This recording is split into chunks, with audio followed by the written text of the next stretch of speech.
L'annuaire du compendium des femmes compétentes de Côte d'Ivoire a été remis au Premier ministre Daniel Kablan-Duncan et à Ousmane Diagana, directeur des opérations de la Banque mondiale. Le compendium des compétences féminines de Côte d'Ivoire a pour objectif d'assurer la promotion des Ivoiriennes de tout niveau qui excellent dans les secteurs d'activité. L'actualité de ce jeudi, c'est aussi l'ouverture au tribunal militaire d'Abidjan, l'état-major général des forces républicaines de Côte d'Ivoire du procès de Jean-Noël Abbaye et Anselme Seka, deux officiers poursuivis pour des actes de violation lors de la crise post-électorale.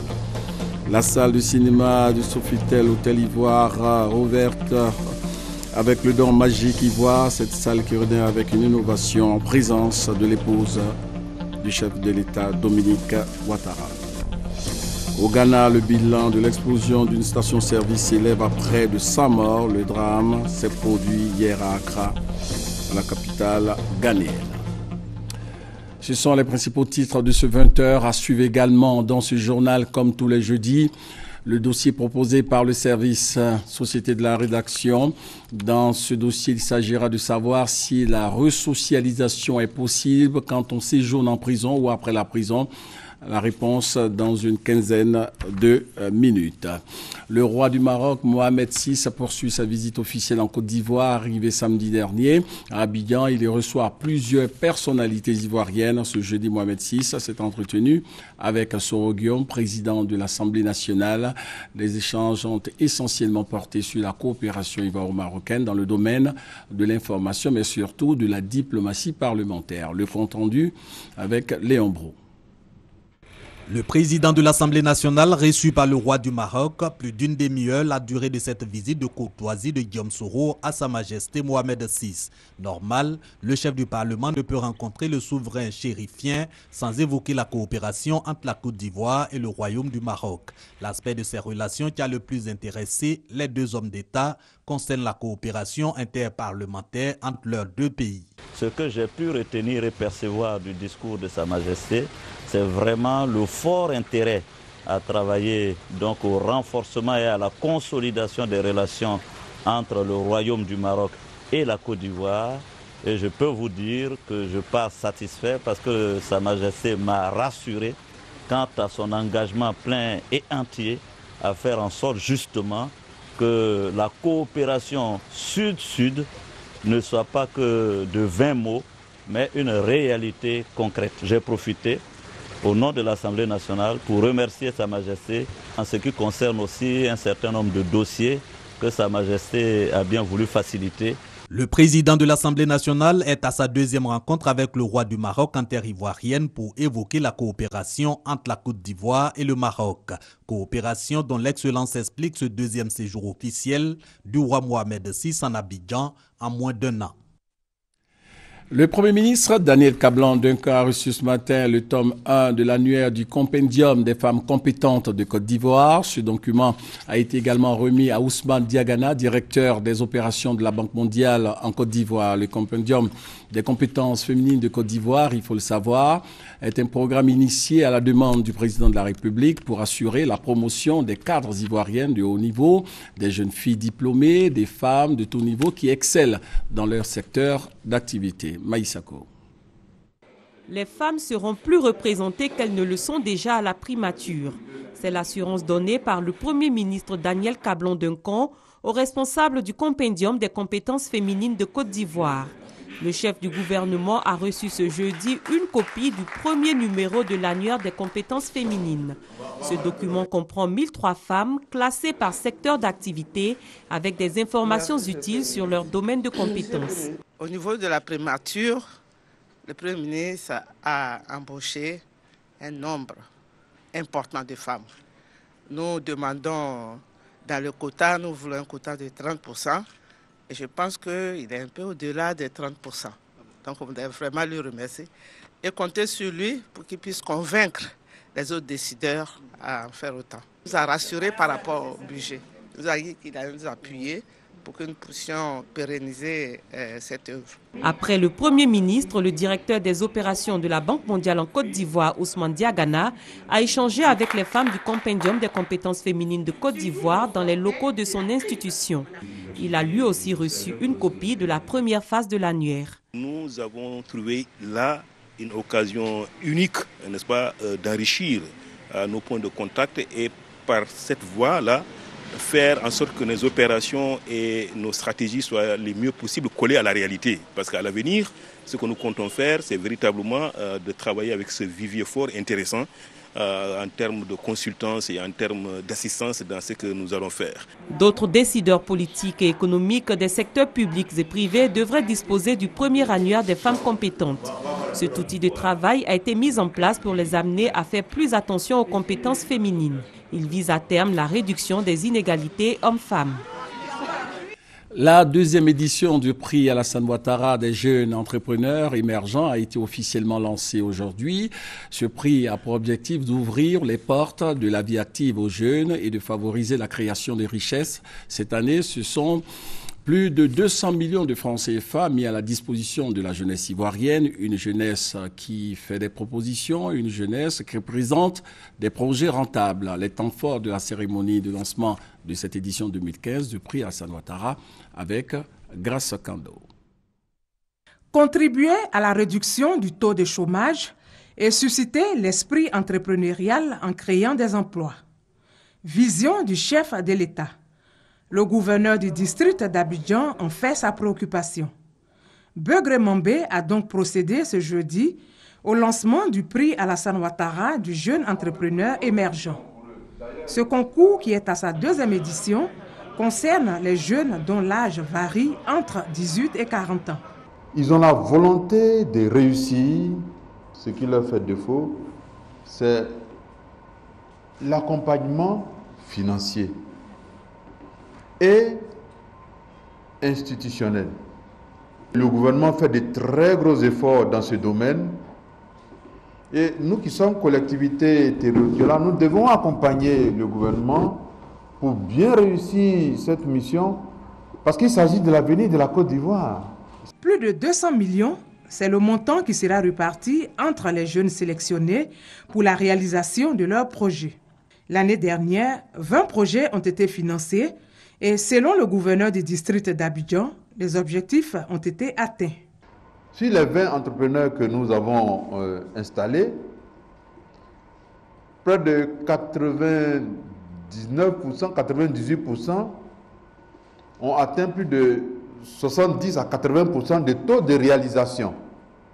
Il y en a qui sont en production, il y en a qui seront en production dans une semaine, et il y en a qui seront en production dans un mois. Bientôt, démarrage du concours du prix Alassane Ouattara du jeune entrepreneur émergent. Pour postuler, il faut se rendre sur le site www.abidjan.district.ci. La salle de cinéma de Sofitel Hôtel Ivoire dans le district d'Abidjan, à nouveau ouverte sous le nom de Majestic Ivoire. Cette salle renaît avec une innovation capitale, à savoir la projection de films en 3D. Une grande première en Côte d'Ivoire et en Afrique, nous dit notre reporter Jérôme Kofi Abola. Dominique Ouattara au Sofitel Hôtel Ivoire ce mercredi en fin de soirée. Elle y était pour prendre part à la cérémonie d'inauguration de la salle de cinéma de l'hôtel. La première dame avec à ses côtés plusieurs personnalités, notamment des membres du gouvernement. À la suite d'Isabelle Giordano, une personnalité du monde du cinéma, le ministre de la Culture et de la Francophonie, Maurice Kwaku Bandama, s'est félicité de la réouverture de cette salle entièrement rénovée après des moments difficiles dus à la crise en Côte d'Ivoire. Salle désormais appelée Majestic Ivoire. Selon le ministre, elle renaît en vue de la relance du cinéma en terre d'Eburnie. C'est à ce titre qu'il a rendu un vibrant hommage à la première dame Dominique Ouattara pour son implication personnelle. Pour sa part, la présidente de Children of Africa s'est dite heureuse de pouvoir contribuer à faire revivre le cinéma ivoirien, surtout pour la promotion de la culture en Côte d'Ivoire. Je suis particulièrement heureuse d'avoir assisté à l'ouverture du cinéma Majestic. Je pense que c'était important qu'un tel instrument pour la culture voit le jour. Donc je suis très heureuse et je félicite Monsieur le ministre de la Culture qui a beaucoup influencé ce projet. Le Majestic Ivoire, une salle ultra moderne avec comme innovation majeure la projection de films en 3D. Une grande première en Côte d'Ivoire et en Afrique, ce qui fait dire qu'après New York, Londres et Paris, C'est au tour d'Abidjan de faire vibrer au rythme des émotions. Avec Majestic Ivoire, c'est donc une invite à entrer dans l'univers de ce qu'il convient d'appeler la ciné-révolution. Le DISCOP, rendez-vous international des professionnels de la production et de la diffusion des programmes audiovisuels, a pour invité d'honneur l'Afrique du Sud. Honneur rendu au cours d'un gala organisé par le ministère ivoirien en charge de la communication et les partenaires organisateurs de l'édition 2015 de DISCOP, ici à Abidjan. Franck Okwadio. Son du terroir ivoire distillé en guise de mot de bienvenue. Des producteurs sud-africains et certains venus d'Europe conquis. Ce sont les invités du DISCOP Africa 2015. La Côte d'Ivoire, invitée d'honneur à Johannesburg en novembre 2014, célèbre ses hôtes d'hier. Qu'au départ, DISCOP était une très belle idée à Johannesburg, en Afrique du Sud. De cette idée a germé la possibilité, n'est-ce pas, de l'organiser ici en Côte d'Ivoire, à Abidjan. Et au départ, on s'est dit, bon, écoute, on va l'organiser dans un petit format, 400 personnes, participants. Nous ne sommes pas très sûrs que nous aurions la possibilité d'atteindre ces 400 participants. Mais on va quand même essayer, voilà, on essaye. Et puis aujourd'hui, finalement, on a 612 participants. Plateforme d'échange et achat de contenu audiovisuel, le DISCOP reste avant tout l'école de l'expérience sud-africaine. 500 millions de dollars US générés par an et un PIB croissant grâce à la densité de la production audiovisuelle. L'Afrique du Sud reste ouverte sur le continent. C'est à ce prix que tous pourront tendre en matière de collaboration vers l'excellence. Un modèle dont veut s'inspirer la RTI, Radio-Télévision ivoirienne, heureuse d'accueillir pour la première fois le DISCOP. Distinguished guests from South Africa, I would like to say Sanibonani. Bonjour et bienvenue à vous. Du divertissement, de la découverte culinaire, mais aussi les nouveaux programmes présentés en exclusivité aux visiteurs. Prochain rendez-vous, Johannesburg, en novembre prochain. L'actualité de ce jeudi, c'est aussi l'ouverture au tribunal militaire d'Abidjan du procès de Jean-Noël Abéhi et Anselme Seka Yapo. Ces deux officiers sont poursuivis pour des actes de violation de droits humains commis dans la période post-électorale 2010-2011. Abou Sanogo était à l'état-major général des forces républicaines de Côte d'Ivoire. Son compte rendu. État-major général des forces républicaines de Côte d'Ivoire ce jeudi matin. La salle de conférence transformée pour la circonstance en salle d'audience criminelle. Nous sommes au procès des commandants Jean-Noël Abéhi et Anselme Seka Yapo. Dans la salle d'audience, Anselme Seka Yapo et Jean-Noël Abéhi, vêtus de chemises blanches, sont décontractés. Ils échangent avec leurs avocats.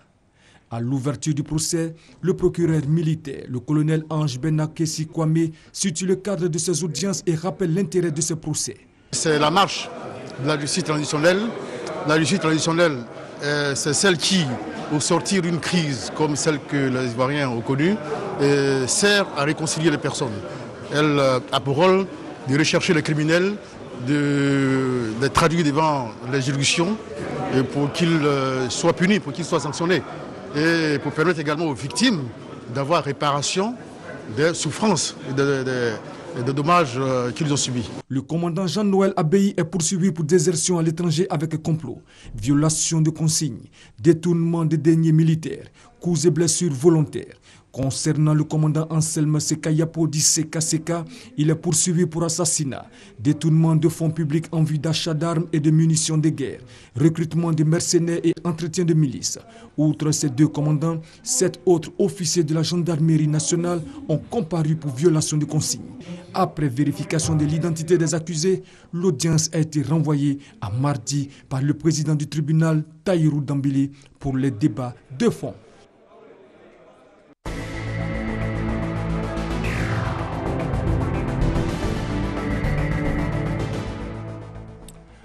Peut-on changer de comportement en étant en prison?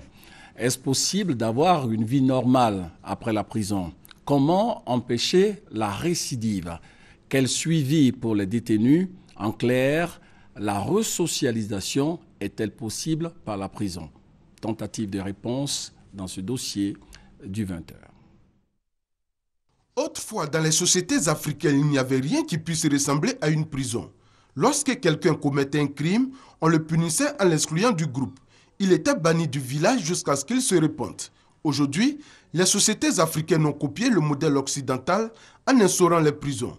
Ce sont des maisons closes appelées maisons d'arrêt et de correction ou encore pénitenciers dans lesquelles sont enfermés les déviants, c'est-à-dire ceux qui ne respectent pas les règles de la société. La prison est créée pour rééduquer des incarcérés, donner une nouvelle vie à ces gens. C'est fait pour recueillir ceux qui, d'une manière ou d'une autre, n'ont pas respecté les lois de la société. On les met en quarantaine sociale pour avoir enfreint ces règles-là, pour leur montrer qu'il faut le faire, mais surtout pour les amener à comprendre que la vie en société est régie par des lois qu'il faut respecter. Il ne s'agit pas uniquement de punir pour punir. Il s'agit, à travers la privation de liberté, d'amener l'individu à réfléchir sur comment est-ce qu'il pourrait se comporter pour pouvoir se remettre à nouveau dans la société. Le but de la sanction, notamment la détention, est de punir puis réinsérer le délinquant de la société, c'est-à-dire sa resocialisation. Or, en général, tout concourt à faire de la prison une école de récidive. Les enfants rentrent là-bas avec les contacts qui se font sur place et à la sortie, ils se reforment d'autres gangs et c'est les mêmes qui reviennent. Dans la cellule, il s'explique ce qu'il faisait quand il était là-bas. S'il a vu que ça rapporte, il va aller là-bas aussi. Un prisonnier qui fait 10 ans, 15 ans de prison, quand il ressort, il n'y a pas de suivi, il n'y a pas d'activité, il ressort, il retombe encore dans ces mêmes délits. J'ai fait la prison 17 fois depuis 1996. J'ai fait la prison jusqu'à la dernière prison en 2009. Là-bas, il y a la drogue, il y a toutes ces choses-là. Donc c'est la même chose comme au dehors. On est plus à l'aise parce qu'au dehors, nous sommes un peu plus pourchassés, nous sommes un peu plus poursuivis parce qu'à tout moment, il faut voler pour pouvoir avoir de l'argent, aller payer sa cam. Après avoir fait 17 fois la prison, aujourd'hui, Kablan est un homme repenti. Il est au service d'une ONG chrétienne. Un de ses patrons a même connu à 20 reprises l'univers carcéral. En clair, la prison ne produit pas toujours l'effet attendu. Que la personne, quelquefois, entre avec de petits délits, ils sortent de là-bas complètement de criminels. Moi, je ne veux pas dire que la prison ne fait pas son travail. Ce que je veux dire, c'est qu'il y a beaucoup de choses qui se passent au lieu de la prison qui n'aident pas une personne à changer. Ces jeunes qui sont incarcérés n'ont pas d'activité au sein de la prison. En principe, on devait leur donner une éducation, mais cette éducation, ça n'existe pas. Pourtant, il arrive que la prison joue son rôle, celui d'éduquer et de resocialiser le déviant. Je suis conseiller en matière de commerce, mais mon conflit des chantiers, moi j'étais destiné à prendre les marchandises en dehors de la prison pour faire rentrer, pour pouvoir distribuer ça aux détenus. Est-ce que ça vous a servi? Oui, franchement, je ne peux pas mentir, ça m'a servi. Les acquis qu'on pourrait avoir, on a une cinquantaine de détenus qui aujourd'hui travaillent. En tant qu'éducateurs spécialisés, nous devons les encadrer dans la prison, c'est-à-dire les mettre aux petits métiers qui n'existent pas. Par manque d'infrastructures, il n'y a pas de petits métiers, de cordonnerie, de menuiserie, de couture. Des ateliers comme ça pouvaient les occuper.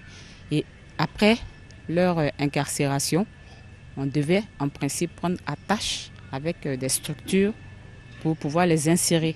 La réinsertion, c'est familial, mais social, là, il n'y a pas de structure. Socialisation et resocialisation, la société est au cœur de ce processus, mais ce n'est pas toujours évident. Un mauvais regard, une mauvaise appréhension peut être pour l'ancien prisonnier une exclusion sociale fatale. Il s'est dit qu'il est fini, il n'a plus grand-chose à prouver, il est déshumanisé, tout le monde le regarde comme quelqu'un de violent, quelqu'un d'irrécupérable. La semaine passée, il a été conduit vers moi, un ancien détenu, qui est un enfant de la rue. Je suis allé le voir, il a la Riviera 2. Il vit dans un jardin. En saison pluvieuse, c'est difficile. Dans la rue, il y a trop de tentations. Il faut les accompagner. L'oisiveté, l'exclusion sociale, le rejet des parents conduisent souvent l'ex-détenu à commettre à nouveau des délits et se retrouve en prison. Selon les experts, ils sont 60% à récidiver. L'État ivoirien et des ONG tentent bien que mal de faire de la prison un lieu de resocialisation. En attendant, l'humanisation des pénitenciers est en marche. L'exemple à San Pedro avec la pose de la première pierre de la maison d'arrêt et de correction qui va coûter plus de 2 milliards de francs CFA.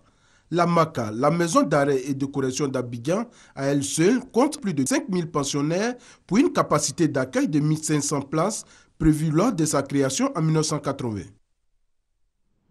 Et pour être complet, sachez que selon des statistiques internationales, plus de 50% des détenus sortent sans argent, ni emploi, ni toit. Selon toujours des statistiques internationales, eh bien, environ 60% des anciens détenus auront de nouveau affaire à la justice et retourneront en prison dans les 5 ans suivant leur libération. Triste constat. Il faut tout simplement inverser cette tendance. De la politique nationale à présent, commençons par la réunion de mobilisation des délégués départementaux et communaux du RHDP. Objectif, l'élection présidentielle d'octobre prochain. Abou Sanogo. Créer une synergie d'action entre les cadres des différents partis politiques du RHDP au plan local, former et informer la base du RHDP, élaborer les programmes d'activité de coordination locale sont entre autres les objectifs de la rencontre entre le président du directoire du RHDP et les responsables départementaux et communaux du RHDP. Pour atteindre ces objectifs, le président du directoire, Maurice Kakugikawe, annonce des missions qui seront organisées par le RHDP. Ces missions qui auront lieu du vendredi 12 au samedi 14 juin 2015 dans les départements et les communes du district d'Abidjan seront ponctuées par des meetings qui réuniront tous les militants du RHDP de chaque département ou de chaque commune d'Abidjan le samedi 13 juin 2015. Maurice Kakugikawe a également appelé les responsables de base à s'impliquer dans la sensibilisation des militants sur l'importance de la révision de la liste électorale. Le temps qui nous reste est très court. Que chaque parti politique sensibilise ses bases au recensement, mais que les coordinations se retrouvent en réunion de concertation locale pour évaluer les différentes performances et surtout lever ensemble les obstacles qui pourraient se présenter au niveau de cette opération. Et vous a demandé de mutualiser vos expériences pour la réussite de cette opération. Pour le directoire du RHDP, tous les maires des communes du district d'Abidjan sont désignés d'office coordinateurs. Autre activité politique, l'Alliance des forces démocratiques, une coalition de partis de l'opposition, était ce jeudi face à la presse nationale et internationale pour parler de la situation politique en Côte d'Ivoire. Il a été surtout question de l'organisation de l'élection présidentielle à venir. Compte rendu, Léon Beau.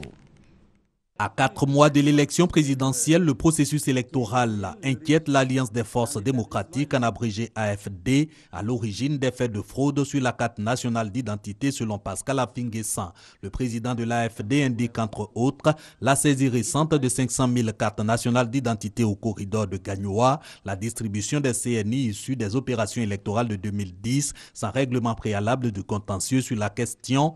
De plus, Pascal Affi-N'Guessan estime trop élevé les 5 000 francs CFA, le coût d'établissement du certificat de nationalité pour l'enrôlement des nouveaux majeurs sur la liste électorale de 2015 et insuffisant les 2000 centres ainsi que les 30 jours délai de la révision de la liste électorale. L'AFD fait alors des propositions. L'Alliance des forces démocratiques de Côte d'Ivoire demande la mise en place d'une commission d'enquête indépendante pour faire toute la lumière sur le scandale des 500 000 cartes nationales d'identité frauduleuses, appelle au respect strict des dispositions légales régissant la procédure de délivrance des cartes d'identité en Côte d'Ivoire. Demande que le certificat de nationalité devant servir à l'enrôlement sur la liste électorale de 2015 soit délivré gratuitement afin de faciliter l'inscription de tous les ayants droit, l'augmentation du nombre de centres d'enrôlement et une meilleure répartition de ces centres d'enrôlement sur l'ensemble du territoire national. À la question de savoir si les dysfonctionnements du processus électoral relevé par l'AFD constituent un obstacle à sa participation aux élections de 2015, la réponse de l'Alliance, c'est non. Ces problèmes ne conditionnent pas notre participation, mais constituent des défis qu'il faut relever pour que le processus électoral soit crédible. Cette analyse de la situation politique nationale et du processus électoral en particulier, l'Alliance des forces démocratiques la juge indispensable en ce que sa prise en compte va contribuer à la levée des obstacles à la tenue d'élections inclusives, libres et transparentes qui consolident la paix. La conférence des présidents et candidats de la Coalition nationale pour le changement a rencontré mardi dernier le sous-secrétaire général de l'ONU en charge des opérations de maintien de la paix. Il s'est agi pour la coalition de l'opposition d'échanger avec Edmond Moulet sur les questions relatives à la réconciliation nationale, à la sécurisation de l'élection présidentielle. Gabriel Zanilou. Une délégation de l'ONU composée de la représentante spéciale Aïchatou Mendaoudou et d'Edmond Moulet, sous-secrétaire en charge des opérations de maintien de la paix, a recueilli les avis de la Coalition nationale pour le changement. La réconciliation nationale, la sécurité autour de la présidentielle, voilà les points abordés. Une chose est certaine, selon le porte-parole de la CNC, la coalition ne boycottera pas l'élection d'octobre. Nous allons bel et bien participer à ces élections, à une condition, que les conditions de ces élections soient réunies, c'est-à-dire une sécurité pour tous les candidats, une sécurité pour tous les Ivoiriens, une sécurité sur l'ensemble du territoire, une liste électorale fiable, consensuelle et une CEI qui soit véritablement indépendante comme le consacre la Constitution ivoirienne. La coalition est heureuse de cette consultation de l'ONU. Cette rencontre est un signe de bon augure et traduit la volonté de l'organisation onusienne de considérer les suggestions et préoccupations des forces politiques ivoiriennes pour une présidentielle apaisée dans le pays. Autre actualité, la Côte d'Ivoire abrite demain la célébration de la Journée mondiale de l'environnement et des océans, les 5 et 8 juin prochains dans les villes de Boisflé et de Dabou. Les enjeux de ce rendez-vous sur la préservation de notre environnement ont été présentés à la presse nationale et internationale. Le point avec Konaté Moussa. La Côte d'Ivoire, pays hôte pour les célébrations régionales des Journées mondiales de l'environnement et des océans. Le pays a été retenu par le programme des Nations Unies pour l'environnement. Des célébrations pour attirer l'attention du public sur l'importance de la préservation de l'environnement et des océans. Cette année, le thème qui a été proposé pour la Journée mondiale de l'environnement, c'est 7 milliards de rêves, une seule planète, consommons modérément. Nous l'avons décliné au niveau de la Côte d'Ivoire avec ce thème, 25 millions de rêves, une seule Côte d'Ivoire. Adoptons des éco-gestes pour un développement durable. Océan sain, planète saine. C'est ce thème que nous avons conservé pour célébrer la Journée mondiale des océans. Le principal message que le PNUD ou l'UNEP voudrait faire passer en cette journée, c'est vraiment d'inviter chacun de nous à imaginer ce que serait le monde aujourd'hui si chacun de nous, qui faisons partie des 7 milliards de personnes qui peuplent cette planète, apportait un changement positif dans la manière dont nous consommons les ressources naturelles. C'est à Boisflé, dans la région de la Maraoué, que sera célébrée le 5 juin la Journée mondiale de l'environnement. Elle sera suivie de la Journée mondiale des océans le 8 juin à Dabou, région des Grands Ponts. En plus de ces célébrations officielles, une caravane de sensibilisation des populations sur l'adoption de comportements éco-citoyens jusqu'au 20 juin 2015. Je vous l'annonçais dans les titres, au Ghana, le bilan de l'explosion d'une station essence s'élève à près de 100 morts. Le drame s'est produit hier mercredi à Accra, la capitale. Horreur, tristesse et drame à proximité du rond-point Kwame Nkrumah dans le centre d'Accra, au Ghana, au soir du mercredi 3 juin. L'incendie d'une station-service a provoqué environ une centaine de morts. Plusieurs dégâts matériels, dont des dizaines de motos et même un bus stationné à proximité, selon la police et la coordination de la gestion des catastrophes à la Croix-Rouge. Au dire des habitants du quartier, cette station-service était en permanence remplie de personnes cherchant à s'abriter en cette saison de grandes pluies. Des pluies qui ont tout inondé dans l'environnement de la station. Selon un témoin, l'inondation est à l'origine de l'incendie. Un incendie qui s'est propagé en touchant les pompes à essence. Conséquence, des dizaines de morts, dont des victimes par noyade qui tentaient de fuir les flammes. L'armée, la police, les pompiers et l'Agence nationale de secours ont été déployés sur les lieux. Et ce jeudi, le président ghanéen John Dramani Mahama est allé sur le lieu du drame. Il a qualifié de catastrophique ces pertes humaines.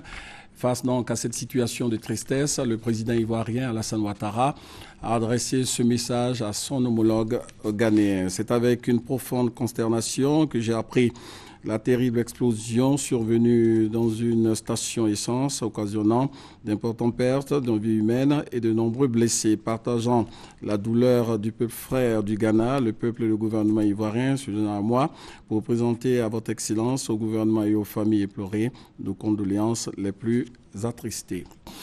En prélude à l'ouverture du procès d'Hissène Habré à Dakar le 20 juillet prochain, les chambres africaines extraordinaires qui doivent le juger ont procédé hier à l'interrogatoire d'identité de l'ancien président tchadien. Hissène Habré est resté tout simplement muet face aux juges de ces chambres de justice. Inculpé notamment pour crimes contre l'humanité, Hissène Habré ne reconnaît pas l'autorité de ce tribunal créé par un accord entre l'Union africaine et le Sénégal. À la fin de ce 20h, merci de nous avoir suivis.